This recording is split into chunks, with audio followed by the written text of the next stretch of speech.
Good morning. Welcome to the Java Cafe, Java fam. Good morning, everybody. Good morning. Good morning. Today is Monday, July 21st. Monday, July 21st, 2025. I can talk. It is Mental Health Monday. We'll talk a little bit about it with our guest this morning, but we are here this morning to speak with at-large City Councilor Henry Santana, who is also a second-time candidate. So he's an incumbent councilor and a candidate as well. And so we're going to talk to him about policy. We're going to talk about some politics. I might push him once or twice just because he's in a candidacy role at this time. He's no stranger to the Java Cafe. We've been in community together. We were together yesterday at the Roxbury Community. It is Roxbury Community Unity Parade. Shout out to Toy Burton and the Davis system that made that a great success. Shout out to all of the awardees and all the special guests that were there. It was a great time of community. I'm going to ask you to do me a favor and hit that share button and invite others into the Java Cafe, because as I said, this young man is a candidate for Boston City Council. And so we want to hear what his platform is. We want to hear what he's accomplished. We want to hear what he wants to do with 2 more years making it on the council. He's one of 2 brown men on the council, along with City Councilor Brian Morrell. And in these times, it is imperative that the Black man's voice stays vocal around a lot. And so without further ado, I'd like to bring in a good friend and brother into the Java Cafe. Again, you all welcome him, and also hit that share button, because one of the things we do here is we engage in the electoral process as well as civic education. So go ahead and invite others into the Java Cafe as we bring in the good friend and brother. You got all the little halo lights going on behind you. I wish I had the sound to go. Oh. Good morning, Jimmy, and good morning to the community out there watching and tuning in. Really honored to be here. Good morning, sir. You jumping in like you know what you're doing real quick before I was going to tell you what to do. I've been here a few times. Yes, sir. Yes, sir. It was good to see you in community yesterday. Recently, also seeing you at the Black Men's Mental Health Summit out with Toy Burton. Toy does a lot. Unity Parade, and the mental health while Black Peace. And so it's always good seeing you in community. And so it is Mental Health Monday. We talked about Toy, Dee Dee's Cry. I have to start off by asking you, in the context of where we are, we're in election season. You're a candidate. Things are very interesting for Black and brown people, generally, nationally, and, all politics are local. So I will ask you to say hello again to the audience, and then give us one word for your mental health status as it is right now in this very moment. Oh, okay. That's great. So good morning, everyone. Again, Henry Santana, Boston City Councilor at large, representing all of Boston. And I think for my one word, I think I would say of how I feel. I mean, I feel optimistic, right? And I think in these times right now, it's very hard to not feel that way. And what's happening on the federal government, what's happening even here locally, right? I think people are trying to, I think there are many people who are trying to bring us back to where Boston used to be, and where there are people such as myself who's trying to push Boston forward, and continue to invest and what makes Boston great. And this weekend, yesterday, like as you mentioned, was a great example of that, right? And being in community in Roxbury, being able to celebrate Black excellence, and just Black leaders who have given so much to not just the neighborhood of Roxbury, but to this great city, and I think to just the Black world out there, and was very, I think just emotional, very honored to be in that presence yesterday, and to be able to uplift those voices. It is absolutely important to uplift the voices. And with you, sir, you can uplift voices from a couple of mics, if you will, or you see this through a couple of lenses. You are a Black, I said brown man. You are of Dominican descent. We're going to talk about the fact of part of your story, and we'll allow you to give part of it because there may be some folks tuning in for the first time today and not hearing it. I'm going to push you on the candidacy side, and you're going to have to do it in 45 seconds. But in that story, let's go there. Let's talk about and something happened with your sound back there. It wound up echoing. I think we're good. Okay. In your story, talk about, like you mentioned, where we are now, trying to not only take the nation back, but there's also this effort to take Boston back. And so tell us a little bit of your story, and in there at the end, if you don't mind, speak to, you said you feel optimistic.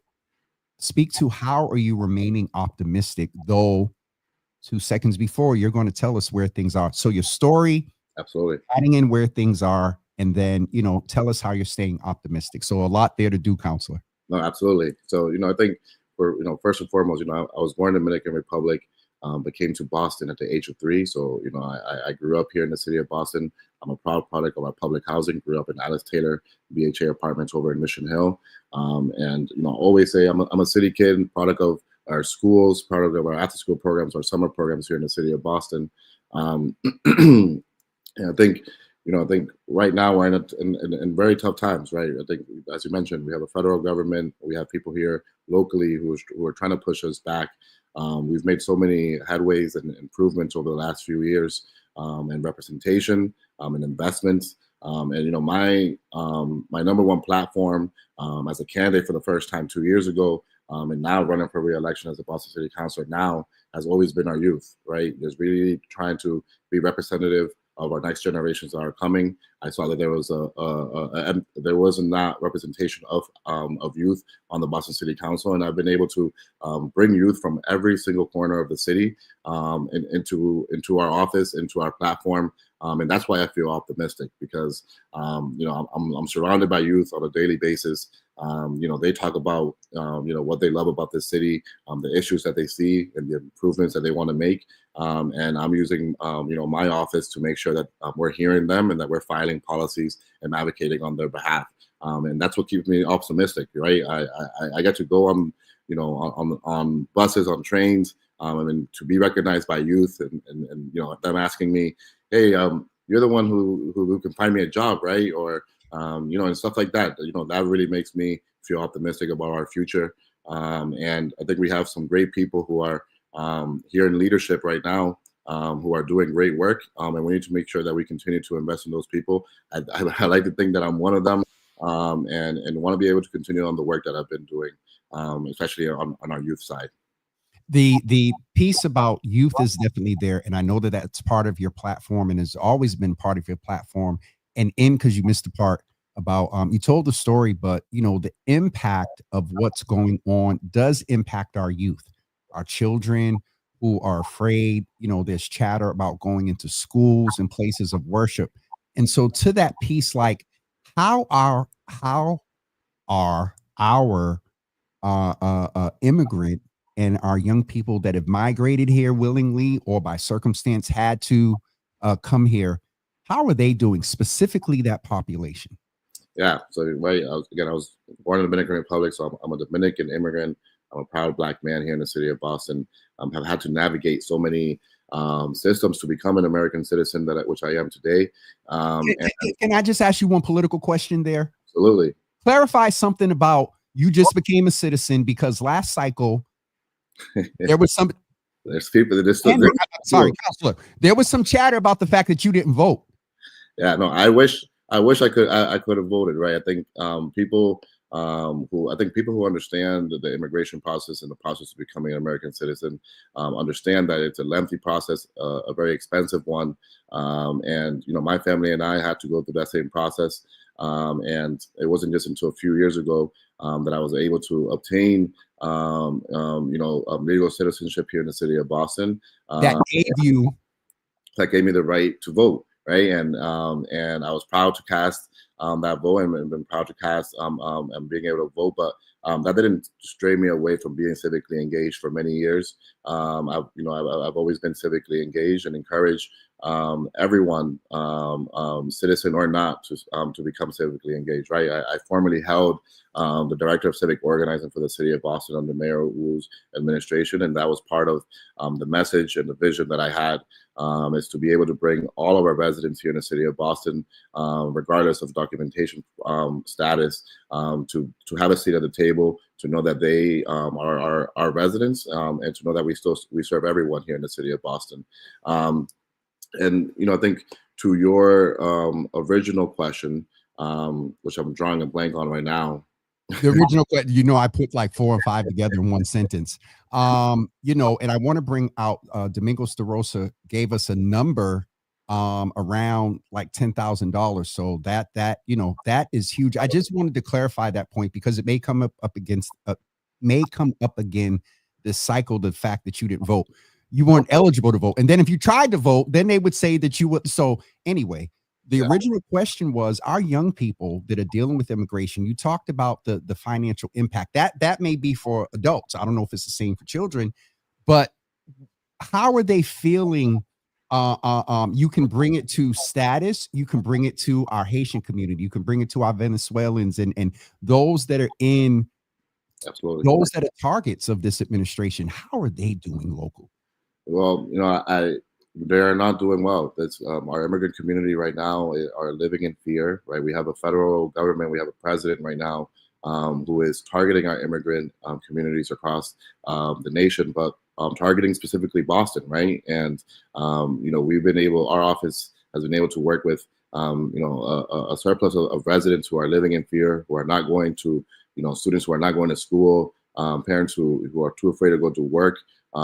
Too afraid to go to their grocery store, right? And those are things that I take very personally because I lived through it, having been undocumented, having gone through being a permanent resident here for over a decade, and now thankfully an American citizen, right? So our office has been working with these families, with these residents.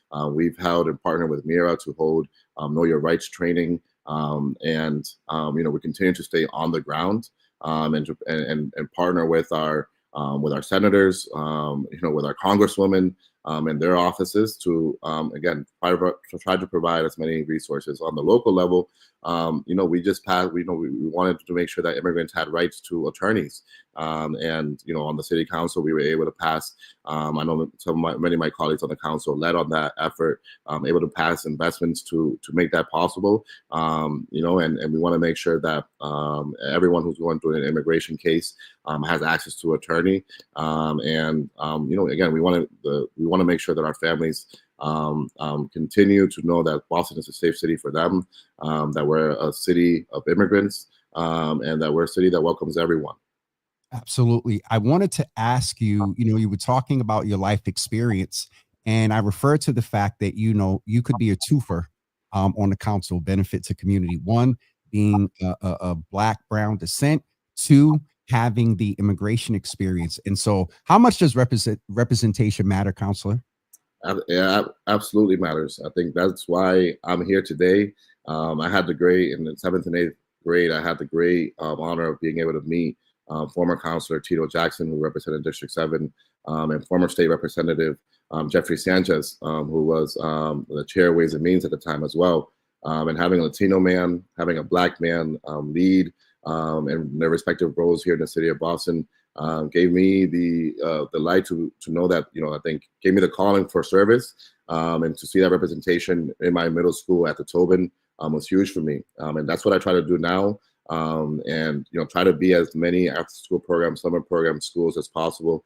Try to engage as many youth, because I want them to know that that this is their city, and they have the voice to be able to do whatever they want, right? And I wanted them to know that they can lead in different ways. You can lead as a city councilor, but there's so many other ways that you can lead here in the city of Boston and make an impact on your communities. And I think me being vocal, me being present and accessible, particularly to our youth, and particularly to our Black and brown men and boys, right? I think that's very important to me.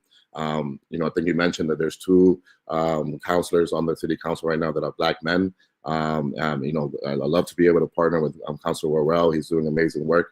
But the at-large level, there hasn't been a Black man since the 1960s, right? And we want to hold on. Now, I'm not an expert, certainly not a novice, but I try to pride myself in a little bit of. So the last time there was, it was when all the seats of Boston City Council were at large, right? There weren't districts. Yeah. Oh, before they did the change to make sure you had the right. Yep.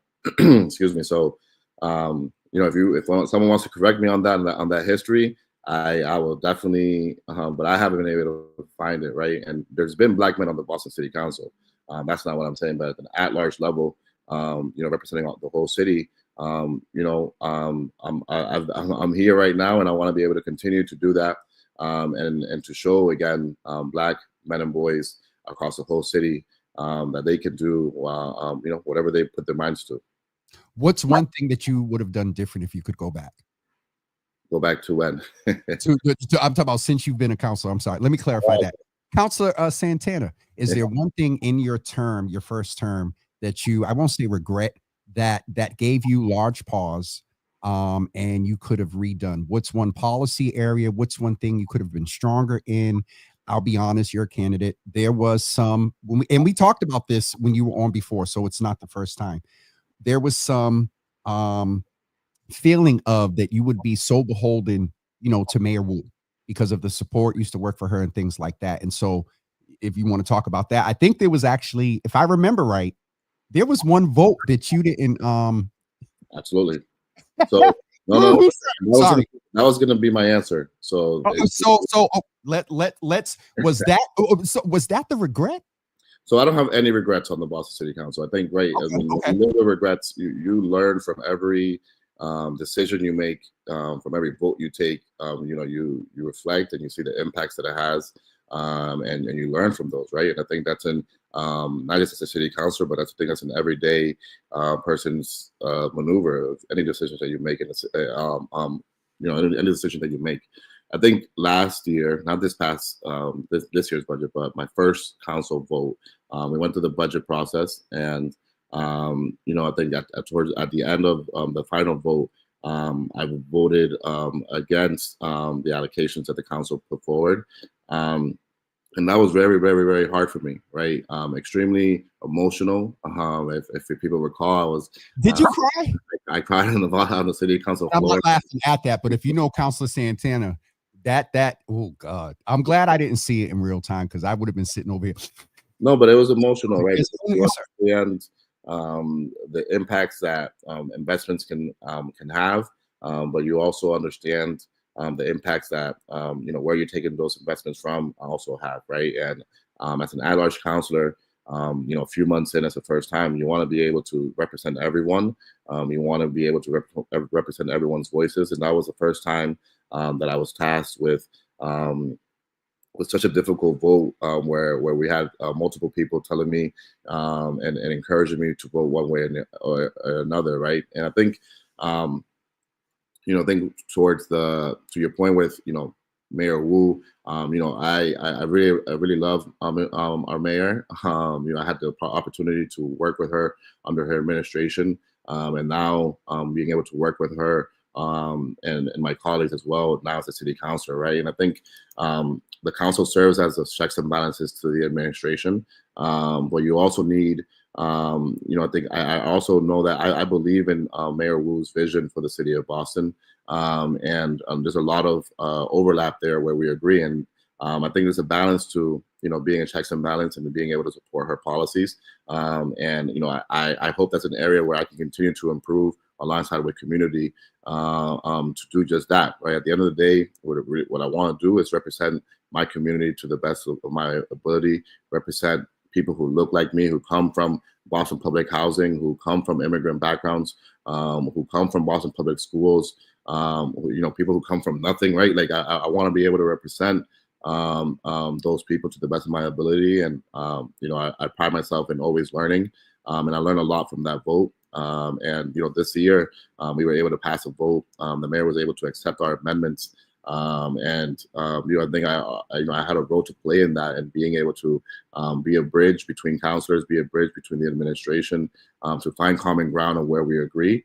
And we were able to pass a successful budget for the first time. So I think that's growth within itself. And I think I've learned a lot through that process.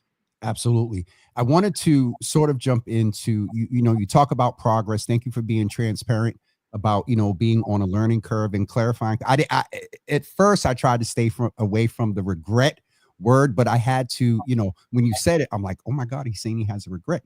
Yeah. But I want to jump into some of the politics. Things are very interesting right now. We've left the era where we've had, you would say, the most diverse. And it's so interesting to learn that at large there, because Tito did kind of function. He was District 7, but Tito, he acted like he was at large. Yep, no, he was. I mean, he ran for mayor. He made the final. Yeah. So he ran an at-large campaign, citywide campaign, right? But to be an at-large city councilor, that's what I was referring to. Oh yeah, absolutely. But Tito, he when he was in D7, you've seen Tito East Boston, all those other places. So things are interesting right now. We have a woman, Asian mayor who speaks fluent who speaks fluent Spanish, speaks better Spanish than me. So very significant, here. And so one word answers. How would you describe the political climate right now? Ooh.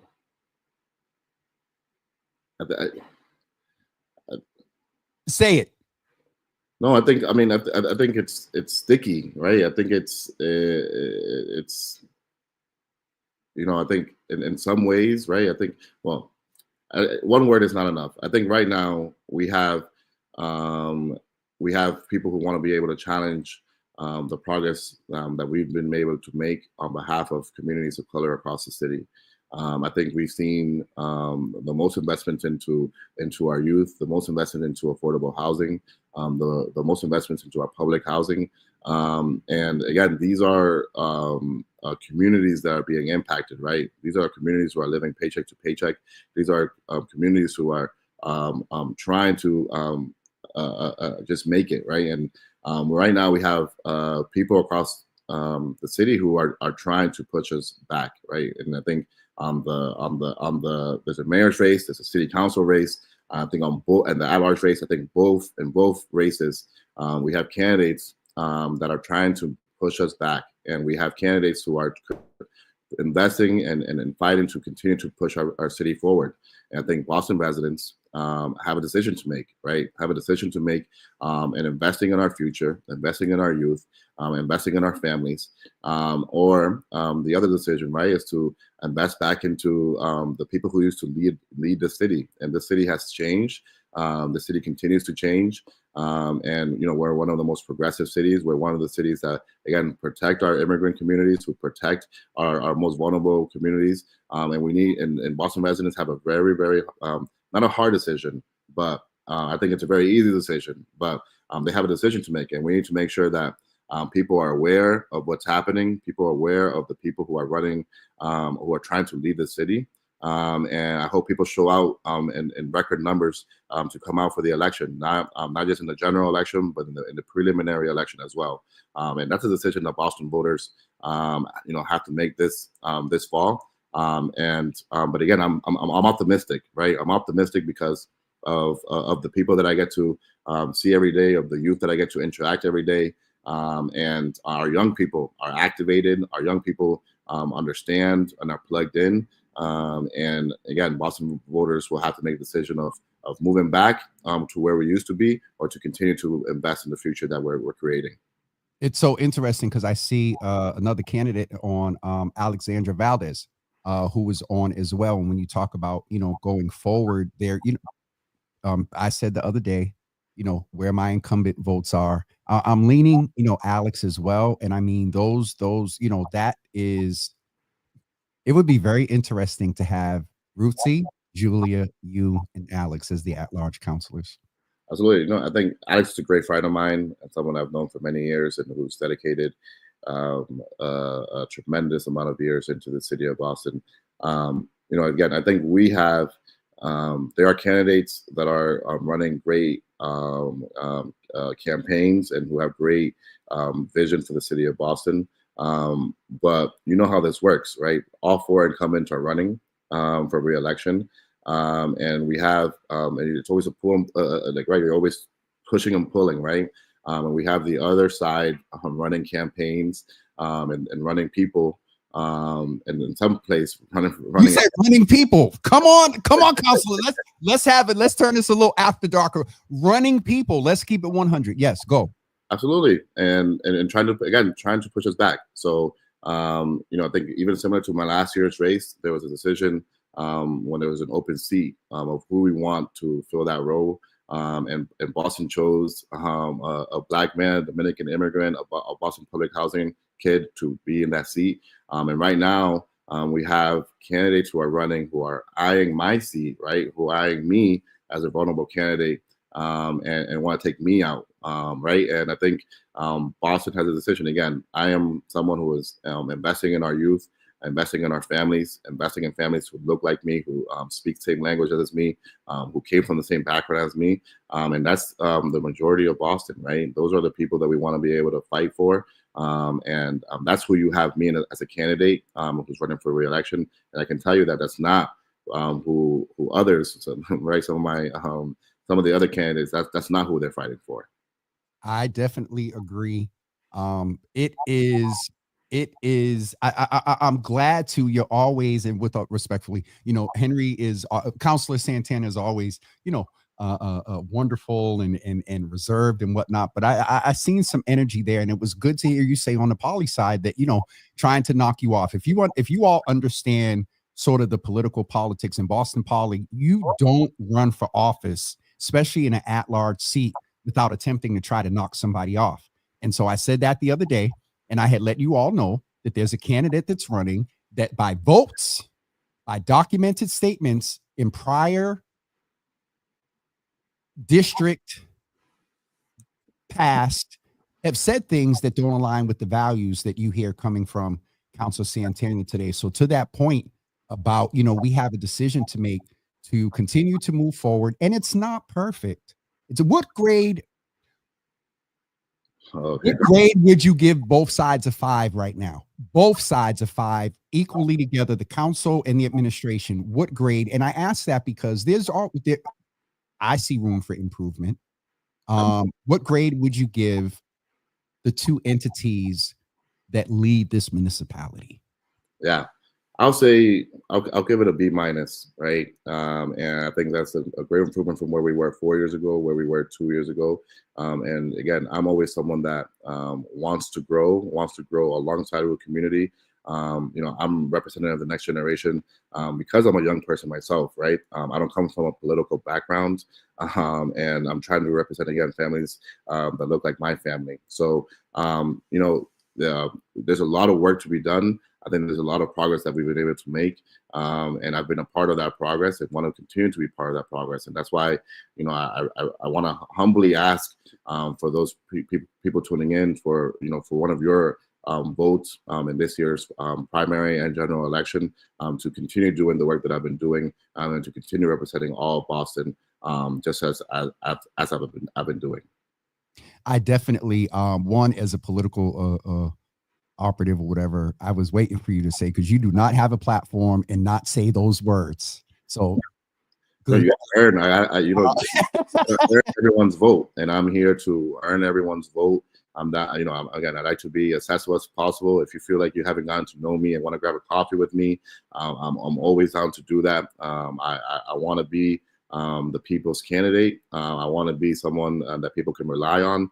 And I want to continue to grow in this role and to continue to serve the city that I love. So again, if that wasn't clear, I want to humbly ask and earn your vote for this year's at-large race in the city of Boston. Absolutely. Two more questions. And crap, I just lost them that quick. One, oh my goodness. Oh, if you could speak, lastly, we'll jump back into sort of a policy place. And this has come up a lot. Councilor, we see the economic impact of what's going on in Washington. And a lot of us are very concerned that by the time the holidays hit, a lot of the impact of decisions being made out of Washington, though we have good buffers here in the state, and then with, Mayor Wu, some of what they've been able to do comes from federal funding. Let's keep it 100. I'm going somewhere with this. As men in traditional roles, we are known as the breadwinner. We are known as making sure that, our partners, spouses, if we're single dads, whatever, that, Thanksgiving looks well, traditional things. The Christmas tree has the presents. For us as providers, if we are not able to do that, it's interesting for us, along with everything else that we deal with as men. What are you and or the administration, or you or the council, or you can talk about you, where's your mindset around ensuring that Black men have the resources that they need from a health standpoint, which includes our mental, and also let's talk a little bit about economic sustainability, because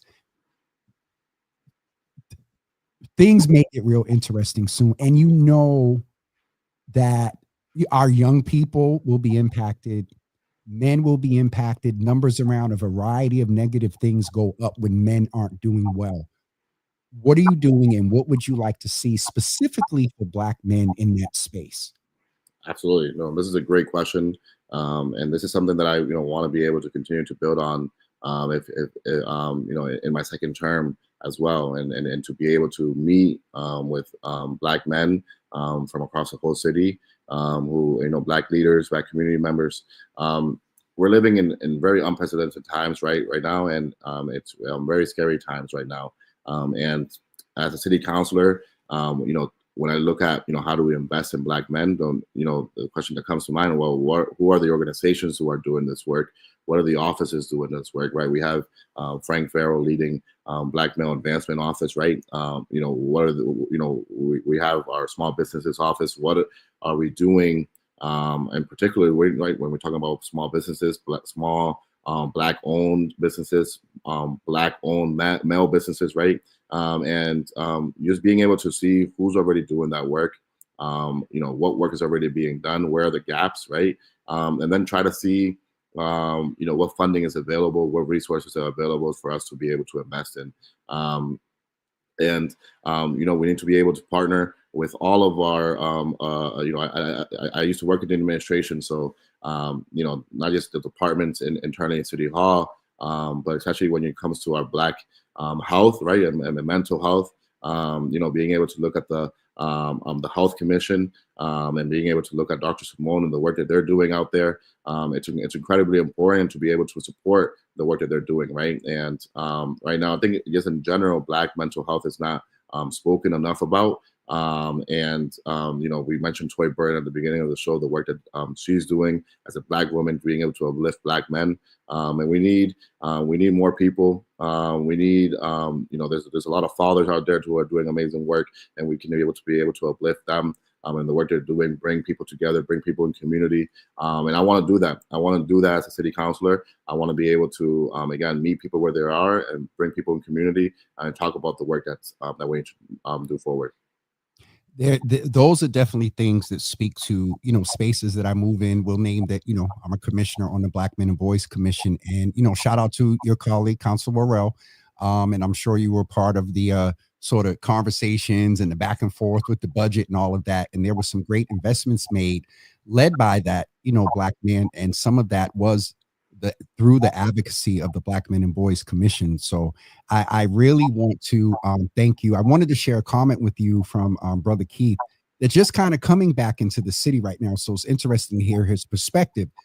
He said, absolutely, Black men are still traditional in the fact that we want to be breadwinners and providers for our families. Black women receive great support and push, which is very much deserved. But Black men were left in the wind. And that, he makes a point, because I've often said that we can protect our Black women, we can raise them and raise them up and support them, and still support Black men. We can walk and chew gum, at the same time. And so there has been the sentiment that came up, if you remember, in the last election, that Black men did not feel seen. And I will say, sir, that is just in general, Black men, a lot of us don't feel seen, don't have a sub-marginalization, and then be a Black man too. Jesus Lord. So anyway, I want to, we're a little bit over our time, and I know you need to go legislate and do things. But Councilor, I really appreciate what you've done over the last couple of years. I will want to check in with you soon about, because you're the lead for public safety, right? Chair of public safety and education as well. And yeah, two very active and important. So give us an update, committee chair. Because public, I'm going to get in trouble. You're going to get me in trouble. Public safety is going through a transition. Dr. Isaac is transitioning and infrastructure and all this other stuff. And as you said, very real, there is, we have quasi departments. The health commission is one of them. The water and sewer commission is one of them. I think the police department, maybe not.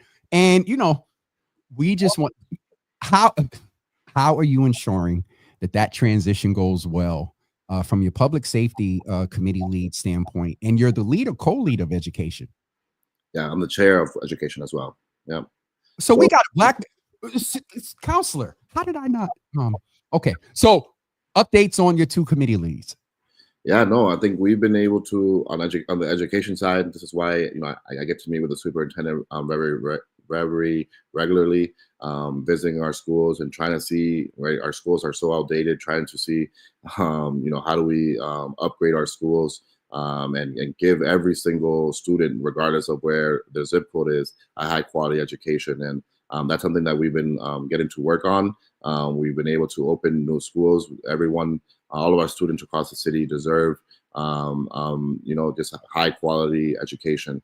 On the public safety side, there's a lot of work to be done. I think we've been able to make a lot of progress. I think we've been able to see record low numbers over the last few years in terms of crime, right? But I think we still have so much work to be done. And my focus is, how do we increase investments into programming for our youth, right? Which it comes with summer jobs. I was able to advocate for $1 million more in our summer jobs program, a number that went from $6 million in 2018 to now we're over at $23 million in 2025. So we're making record numbers of investments into our summer youth jobs, which I think it has a lot to do with our numbers in public safety as well, right? And to continue in programming for our families, for our seniors, to be able to activate our spaces and our communities, right? Invest in our block parties, being able to bring people together. And the more that we can bring people together, our seniors and our youth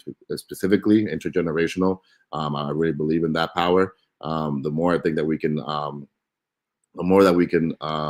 keep our city safe. I think I really care about our youth, right? And in the summer, especially, we see,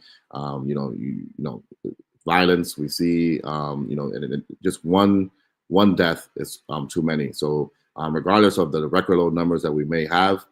We need to double down on those investments now more than ever to keep, again, our families, our youth, our seniors safe. And there's a difference between being safe and feeling safe, right? And we need to make sure that we're investing in both of those. Absolutely. And there's, the broader aspect, Dr. Yablo, is all the, not just gun and these are areas that you and I move in, but there are other aspects, of violence as well that will be under that it's all under your purview now, but, is coming together in a more streamlined structure of services, grants, and preventing, intervening, and then in worst case scenarios, responding, to trauma. So, Counselor, thank you. We're about 11 minutes over time. I want to stay in good with your team in case I need to book you again. But please keep us abreast of things that you're doing from a policy standpoint. Also, I'll give my commentary when you get off screen, so that way I don't get you in trouble. But thank you for being with us today. Thank you for your transparency. I'm going to just check some of the comments. Oh God, you're on my mother's radar now. She said seniors. Our seniors. We absolutely do. We absolutely do. So no, thank you, Jimmy, for the opportunity to come out here on your show. Love the work that you do on behalf of our community, how you show up for our community, how you show up for our Black men. Again, thank you for everyone tuning in, and I hope to earn one of your 4 votes to be. I forgot what the last question. I got it back. It's a little political. Okay. Are you familiar with the concept of block voting?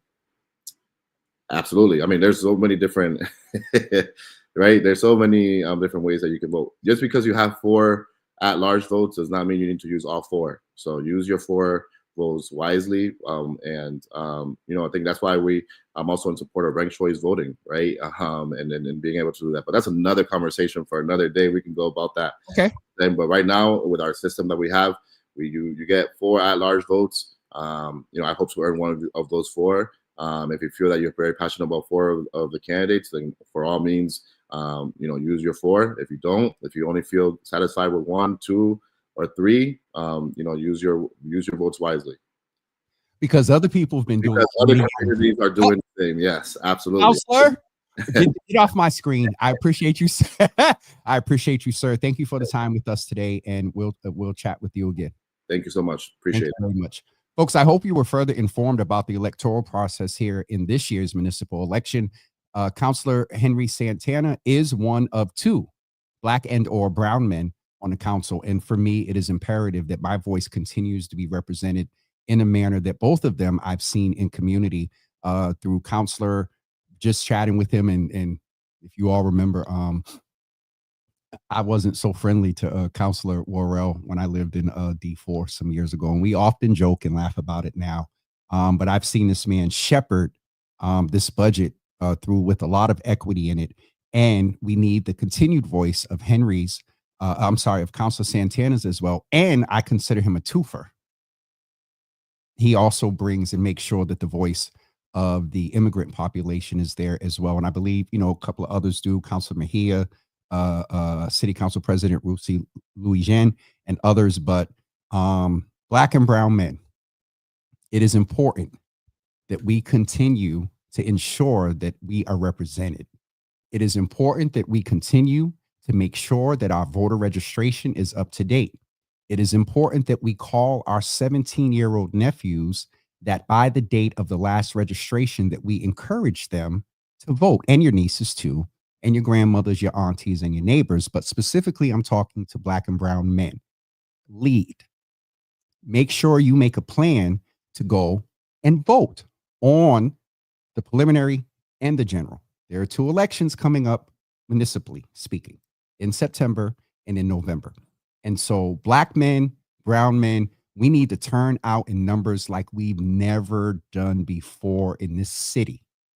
Yes, to ensure we're represented, and yes, to ensure that the progress, though we can always progress more, continues to progress and not be taken back. So with that said, we're going to take a quick commercial break. We will be back with you in just a couple of seconds to share our programming for the rest of the week. We will be back in just a few moments. For the innovators, the dreamers, the risk takers, independent workers who keep our neighborhoods thriving. Connector Care from the Massachusetts Health Connector has plans for every lifestyle and budget. Having access to affordable healthcare is for everyone in our community. Connector Care plans help more people save on healthcare that covers all their needs. Find out if you qualify for Connector Care. Visit mahealthconnector.org or call 1-877-MA-ENROLL. Microphone check 1 2. Here we go. Java with Jimmy live at the City Winery. Microphone check 1 2. How you doing? I am well. Are you? We just here to have a good time. We're here to have a good time with everybody, hanging out at City Winery. I'm gonna perform, and they're taking pictures of us. So I'm gonna do like this real quick. I just had to throw that in real quick to brother Newt. So thank you for being with us today. Listen, we want to let you know that we have a full Java Cafe the rest of this week. Tomorrow morning, we are speaking with Aaron Davis of the Davis System, and also Oswald, who is the owner of Extreme. Extreme is part of the city's new initiative, food truck service. There are food trucks out in Boston now till 3 o'clock in the morning. He not only is a part of that program, but for the past few years has also sponsored an event that is taking place this Saturday that brings community together. So he's celebrating his new venture as well as raising the event, and that's taking place on this Saturday. So Aaron will be with us tomorrow, and also someone that she's supporting through the Davis System, Brother Oswald from Extreme Trinidadian, I believe it's Extreme Caribbean. Oh, Jesus, I'm gonna get in trouble. And on Wednesday morning, we have the opportunity to speak to someone who's not a stranger in the Java Cafe. For those of you that don't know, this week is pre-trial, probation, and parole supervision week. And as before, we have Commissioner of Probation, Pamerson Eiffel, who's coming in to speak with us about the programming that they're doing. If you remember last year, after an episode with, our brother Dickerson, our brother, Jesus Lord, the young brother who survived cancer and now is out there doing great things in community. He was on the show, and Commissioner Eiffel reached out and said they want to come and make him a commissioner for a day. And so just shout out to him for doing that. So he's coming in on Wednesday at 10 a.m. And on Wednesday night at 8 p.m., we are having, and it's been a while, we are having a Java After Dark with Brother Mathematics, an author, a poet, a motivational speaker, a rapper, a social media influencer, a bowler, a dad, and someone who moves in the space of recovery. He's coming to have a conversation about his latest project, his work. We're going to talk about Black men and mental health. I'm telling you, on Wednesday, you're going to walk away with a lot of nuggets, because this dude will look at a green record button and talk about you got to stay green to stay on record to keep it going. The brother is just amazing. So that's Wednesday at 8 p.m. Then on Thursday at 10 a.m., we have a charter member of the Java Cafe coming in, Brother Stan Jenkins, along with Dom Diggity, Monet, who is coming in to talk about the event that the House of Inspiration is doing, I believe, on this, I said someone's event is this Saturday. The Extreme event is on Sunday.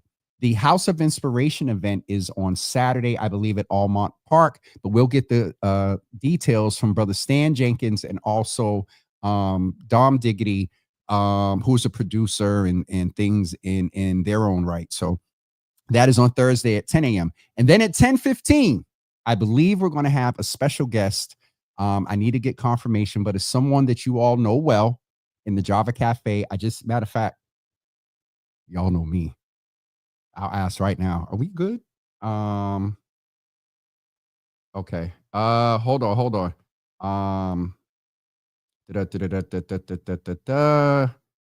We good for Thursday? Y'all know I will. If it wasn't for Shane, I'd make a phone call.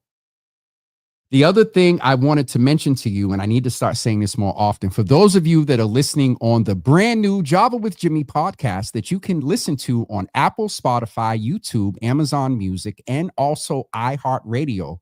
If you're listening, this platform is recorded in a video setting. And so sometimes you may hear some things or may not hear anything because I'm leaning over laughing due to something my guest has said. And so please keep that in mind as we are developing. And yes, you all, I am announcing for those of you that don't know, you can now go to Apple, Spotify, YouTube, Amazon Music, iHeart, and Podbean as well, and search Java with Jimmy and listen to, after 5.5 years and people fussing, encouraging, we have an actual real podcast. And so I need you all to do me a favor. Similar to here in social media, the way the algorithms and things work, I need you all to go and follow the Java with Jimmy podcast on all of those platforms. If you use Apple, if you use Spotify, if you watch on YouTube, if you listen to iHeartRadio, go and blow my spot up. I'm asking you to blow up my spot. All right? Blow up our spot. We want to raise the impact. I haven't said this publicly. If not on the way to, if not there, we will be very on the way by the end of this year to going national, either through partnership or on our own. But I'm requesting, I don't do it often. I say it in the mornings. Please hit that like and share button. I need you all that support this platform, that may be listening for the first time on Instagram. Sister Camille, good to see you in the room with your event planning, wonderful business out there in Brockton or Southeast Massachusetts. I'm requesting your support. I'm asking for your support with this platform. Some of you that are active in here always have actually never went to Facebook and liked the Java with Jimmy page. Ask me how I know. We'll be corresponding and the little thing pops up on Facebook and says invite. I'm like, wait, what? So do me a favor. Things have changed when it comes to social media. Some years ago, it was sometimes seen as a little petty. You know, if I didn't get no likes, or, we counting shares and whatnot. No, in this space, as an entrepreneur who is a social entrepreneur who moves in the space of social media, who, when I partner and ask for support, the first thing they say is, let me see your numbers. I don't know why I'm going here today, but I'm requesting your support. So please like, share, follow on social media platforms, as well as on Apple, Spotify, YouTube, iHeart, Amazon Music, and BeanPod. We're out there, you all. Right now, there's one episode on there. Because part of the reason I waited, because I know the work that is required. I have to create an intro. I have to create an outro. I have to edit and throw the episodes in between the two of them. So I appreciate each and every one of you being in here today. We're going to catch up with a few of the most recent comments. And yes, all right, I see the comments here. I appreciate all of you. What's up, Domingo? Good to see you in the room, brother. We're going to have him on. I know. And to people, I got it. We're going to share all the way to Cabo. We got a little reach over there. You, brother Mario, brother Milton. But I also read that differently, brother Domingo, because you've been trying to get me over to Cabo Verde for a couple of years now. So good morning, Miss Ari. I didn't say my good mornings. Keith, what's up, brother? Camille, good to see you in the room. Okay, Dawn Cap. I thought it said something else. Dawn Cap over on Instagram. I Fix. Big Bodyguard is in the building. Benita Bly, who I haven't seen in a while. Natasha Fab. NP for now. Ari, Darian, Keith as well. So thank you all who are still on Instagram or hopped on briefly, and those of you who are on Facebook, Twitter, Instagram, Facebook, Twitter, LinkedIn, and YouTube, and the website. Thank all of you for joining. All right, it's no sense of having this available on all these platforms if we don't blow them up. I'm doing better, y'all, because y'all know a year ago I wouldn't be soliciting support like this. So Wanda, how are you? I'm back in the office. Can't listen live that often. Here for you. I appreciate it. Sister Wanda has an event that is coming up that she's been doing in memory of her daughter. Does this flyer say 20 years? Hold on. Let me share that with you real quick. Speaking of events, don't forget that on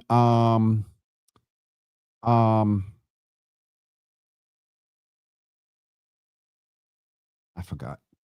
Hold on for 1 second, Wanda.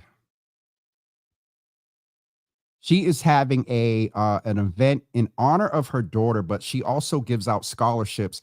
Wanda, thank you. First thing I see on your page is today's live. Thank you, sis. So let me get the flyer here. So this is the Eventbrite, so I can get all the information right here. So on Saturday, September 13th, Brianna J. Bigby Scholarship 10th anniversary event. Join us for a night to remember celebrating 10 years of supporting youth. Brianna J. Bigby Scholarship. That is taking place at Florian Hall at 55 Hallett Street, Boston, Mass. 02122. What I'm going to do right now is put the link to the event in the comments. And I just remembered the other thing that I have to announce because Sister Diane Vivian is going to kill me.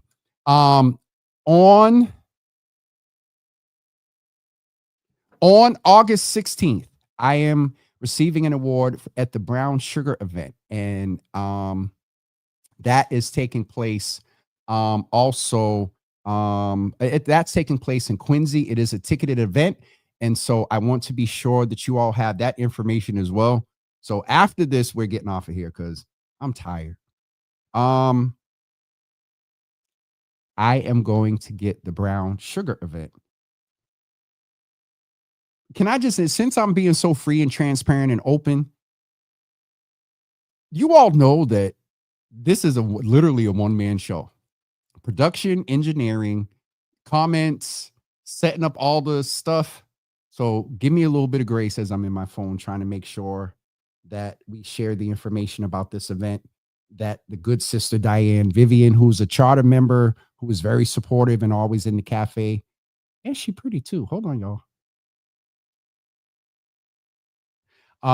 She is having the Brown Sugar event at the gazebo on October 16th. And so let me get the link for you all. I am asking if we can fill at least one table. And about 4 of my boys are coming. Where's the link? I see she got so much publicity out here. I need the link to the Eventbrite. Hold on. I'm going to put that in here for you all as well. And so there is the event that Sister Wanda is doing in honor of her daughter on September 13th. And then there is also the event that I am requesting. If you can, it is a ticketed event. Where is the link? Jesus Lord, you talk about promo. I